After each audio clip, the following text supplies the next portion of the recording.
you also use a lot of sound in your Yes. work, and I remember you telling me once that like sound is basically a way, an extra design element to actually help us create realities that aren't there. Right. Does sound have that role in the Select, or does it have a different role? Totally, yeah. I mean, you know, because sound is invisible, Right.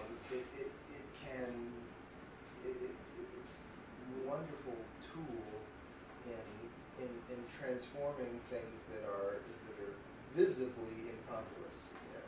Right. And we like to emphasize that. I mean, I think we were using sound effects for things we didn't even need to use sound effects for. You know, like the sound of, you know, liquor pouring out of a bottle. Yeah. But the sound becomes a way of kind of heightening your sensation of the place, and giving it this sense of possibility, and sort of endowing it with this kind of magical power that you know, it could change into something completely different just in an instant. You know, and I think we use lighting that way too, but in a less overt way, yes. Yeah, I mean, John works as a sound designer for. We have to say worked. Worked as a sound designer for many years with the Worcester Group and lots of downtown companies, and in this piece you actually have a lot of your actors are also sound designers. So how did that experience sort of? Well, what was it like working with an actor who could also at the same time be? Well, it wasn't the first time. I mean, we did that with Gats a little bit too, and I think some of that just comes from my own experience that you refer to, and I realized after many years of doing sound design that what I was really doing in all my sound design work with the Worcester Group was just, you know, really trying to sneak on stage. You know, I really wanted to perform. You know, design for me was less about, you know, technology and technological solutions things, and more about just, you know, me getting to play with the actors. And so, you know, I think, so I've always encouraged that. And, you know, with Gats, Ben Williams, I brought him on for that show to do sound. He had been a technical intern with the Worcester Group. And when I met with him, he said, well, you know, what I really want to do is act. And I said, well, okay, maybe there might be a few little things you can do here and there. And it turned out that, you know, we put the sound table on stage, and he's jumping up half the time to go perform different roles. And it works. It's the right. I mean, I think it's for me it's the best kind of attitude to bring towards that kind of design, because having and now Ben and Matt Tierney, who did sound for Sound of Fury, are both on stage, both playing major roles. Who are they playing? Ben plays Bill Gordon. Oh my goodness. And Matt plays Robert Cohen. Great. So there's a lot of trading off. There's two stations on stage that has all their gear behind it, and they they just sort of trade off running sound cues and acting. And then there are a few times where I'm always really biting my nails because they set some levels and then both of them go on stage to act. Oh boy. And so there's nobody on that. Although I do also now have we have a great front of house mixer who can, you know, they can be turned down a little bit. Right. Yeah. No, that's really interesting. But it's, you know, it's all about, you know, having the sound so integrated into the action, and having so much little cause and effect to play with, and kind of reassigning logic through sound is something that we really love to do. That's really interesting. Something that ERS's work also has very strong movement and choreography built into it, and the dance. Yeah. How do you find a link between, especially choreography, like dance, and these texts, or does it come out of?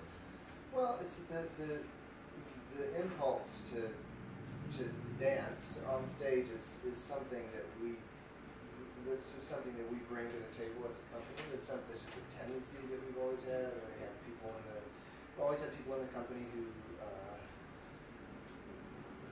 are, if not, you know, professional dancers have studied dance or excited about dance, and it's often the way that we will get started on something. Because I've always found that dance is a good way to just get, because we start from scratch and we don't know where this is going. Sometimes it's just a really good exercise to get people moving to, put some music on and choreograph something to it, and we had, and that's, so it's just kind of a good shot of energy as part of our working process,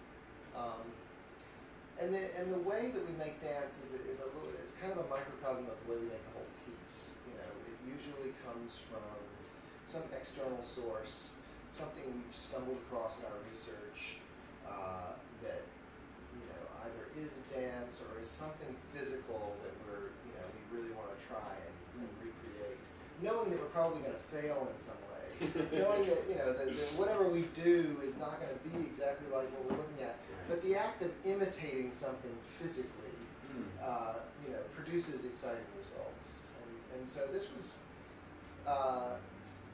it was like when we made Sound of Fury. It was one of the first things we did was throw some dance together. This one,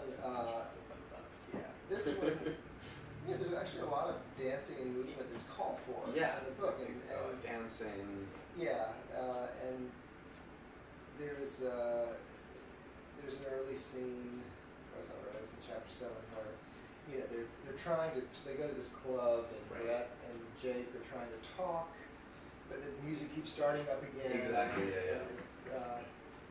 And so we had our set designer actually had stumbled across this video on YouTube for this 1960s French pop song that we got completely obsessed with and decided this would be a little way in for us. We would throw that together. And then when they get to Spain for the fiesta, there's that seemed to really be calling on us to find some equivalent to that, find some energetic equivalent to that. Is that where you found crumping, or? Well, yeah. Well, we should use that term loosely. That part of it came from